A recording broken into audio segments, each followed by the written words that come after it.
Nasabi ni Bim kanina na may bago ng love life ng mama mo.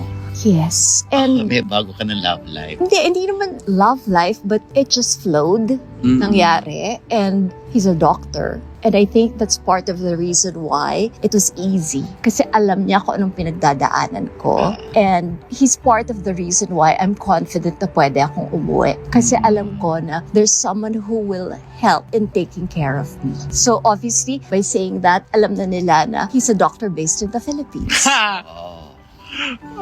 From what? I love you. From what area in the Philippines? Wag na yan, Tito. Makati. Okay. Oh, it ends there. Makati. Okay, ma'am. Ang laki naman ng Makati, Bim.